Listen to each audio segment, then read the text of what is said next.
সাত সকালে অগ্নিকাণ্ডের ঘটনা ঘটল বারাসাতের 12 নম্বর রেলগেট সংলগ্ন এলাকার দোকানে।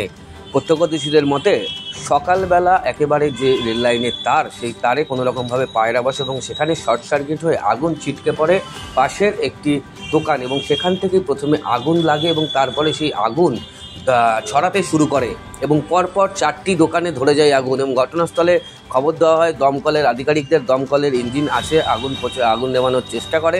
পরবর্তীতে প্রায় 2 ঘন্টার প্রচেষ্টায় আগুন সম্পূর্ণ নিয়ন্ত্রণে আনে।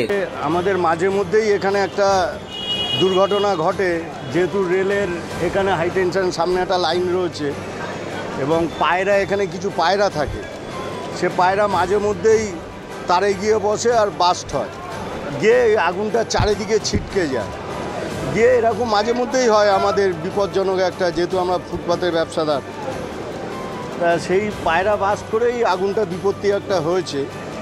হওয়াতে এই পরিস্থিতি এখন আপনারা দেখছেন সবই।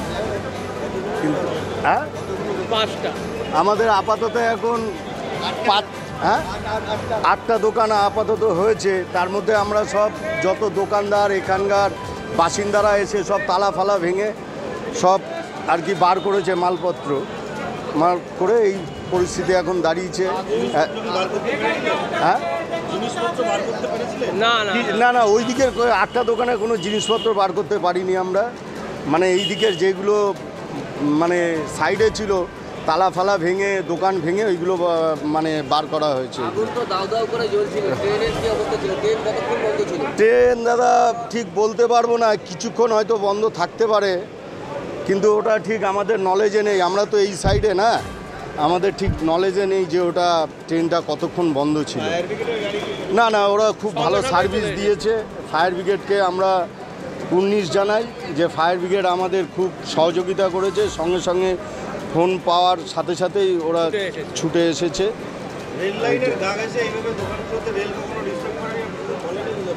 না এরকম না, আমাদের এমনি বলেছে মাঝে মধ্যে, আমাদের একটা নাম ফাম লিখে নিয়ে গেছে যে আমাদের বিকল্প যদি কিছু আমাদের ব্যবস্থা করে রেল, তাহলে আমরা খুব মানে রেলের কাছে খুব আমরা কৃতজ্ঞতা থাকব। এই রেল আমাদের এমনি নাম ফাম লিখে নিয়ে গেছিলো সব, যেগুলো না আপাতত হয়নি। আমরা এখানে 35 বছর ধরেন এখানে দোকানদারি করছি, এরম দুর্ঘটনা ঘটেনি। শুধু এইটাই হচ্ছে, আর কিছু না।